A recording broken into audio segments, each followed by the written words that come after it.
హెచ్చరిక. సముద్ర ప్రయాణము అపాయకరము. పౌలు తనతో పాటు ఓడలో ప్రయాణిస్తున్న వారికి సలహా ఇచ్చాను. అప్పుడు పౌలు, అయ్యలారా, ఈ ప్రయాణం వలన సరుకులకును ఓడకును మాత్రమే కాక మన ప్రాణములు కూడా హానియు బహు నష్టమును కలుగునట్లు నాకు తోచుచున్నదని చెప్పి వారి హెచ్చరించెను. కొంచెం సేపైన తర్వాత ఊరకులోను అను పెనుగాలి క్రేతి మీద నుండి విసిరిను. దానిలో ఓడ చిక్కుకొని గాలికి ఎదురు నడవలేకపోయినందున ఎదురు నడిపించటం మాని గాలికి కొట్టుకొని పోతిమి.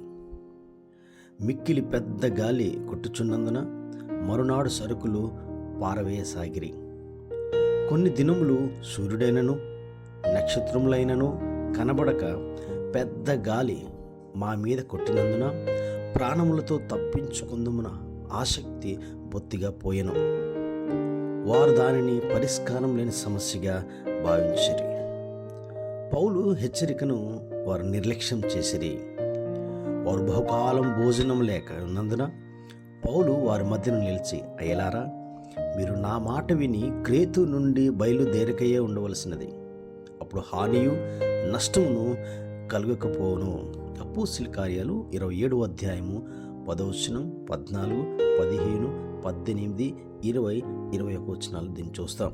అప్పుడు రాతి తిప్పలు గల చోట్ల పడదుమేమో అని భయపడి వారు ఓడ అమరంలో నుండి 4 లంగరు వేసి ఎప్పుడు తెల్లవారునాని కాచుకుని ఉండిరి. తెల్లవారుచుండగా పౌలు, 14 దినముల నుండి మీరేమీ పుచ్చుకొనక ఉపవాసంతో కనిపెట్టుకొని ఉన్నారు గనుక ఆహారం పుచ్చుకొండని మిమ్మల్ని వేడుకొనుచున్నాను. ఇది మీ ప్రాణరక్షణకు సహాయమగును. మీలో ఎవ్వని తల నుండి ఒక వెంట్రుకైనను నశింపదని చెప్పుచు ఆహారం పుచ్చుకొండని అందరికీ బ్రతిమలాడెను. ఈ మాటలు చెప్పి ఒక రొట్టె పట్టుకొని అందరి ఎదుట దేవునికి కృతజ్ఞతాస్తుతులు చెల్లించి దాన్ని విరిచి తినసాగిన. అప్పుడు అందరూ ధైర్యం తెచ్చుకొని ఆహారం పుచ్చుకొనిరి గనుక లంగరుల త్రాళ్ళు కోసి వాటిని సముద్రంలో విడిచిపెట్టి చుక్కానుల కట్లు విప్పి ముందట తెరచాప గాలికెత్తి సరిగా దరికి నడిపించిరి. కడమ వారిలో కొందరు పలకల మీదను కొందరు ఓడ చెక్కల మీదను పోవలనని ఆజ్ఞాపించును. ఇలాగూ అందరూ తప్పించుకొని దరిచేరిరి. అపోస్తలుల కార్యాలు 7వ అధ్యాయము 29, 33 నుంచి 36 వచనాలు, 40 వచనం, 44 వచనాలు. నా ప్రియులారా, తండ్రి తన కుమారుని లోకరక్షకుడిగా పంపించెను. లేఖనముల ప్రకారం క్రీస్తు మన పాపముల నిమిత్తం మరణించెను. లేఖనముల ప్రకారం మృతి చెందును, సమాధి చేయబడిను, 3వ దినమున లేపబడెను. కొరింథీయులు రాసిన మొదటి పత్రిక 15వ అధ్యాయము 3-4 వచనాలు. చాలామంది పౌలు మరియు అతనితో ఉన్నవారు మునిగిపోతున్న ఓడ నుండి ఎలా రక్షింపబడ్డారో గ్రహిస్తారు, కానీ తమ సొంత జీవిత నౌక గురించి వారు ఆలోచించరు. అది ఎటు ప్రయాణిస్తుంది? వారు ఏ స్వరాన్ని ఆలకిస్తున్నారు? మెస్సయ్య అయిన క్రీస్తును చెప్పాను, నా గొర్రెలు నా స్వరము వినును, నేను వాటిని ఎరుగుదును, అవి నన్ను వెంబడించును. యోహాను సువార్త 10వ అధ్యాయము 27వ వచనం. నేను వాటికి నిత్య జీవం నిచ్చుచున్నాను గనుక అవి ఎన్నటికి నశించవు.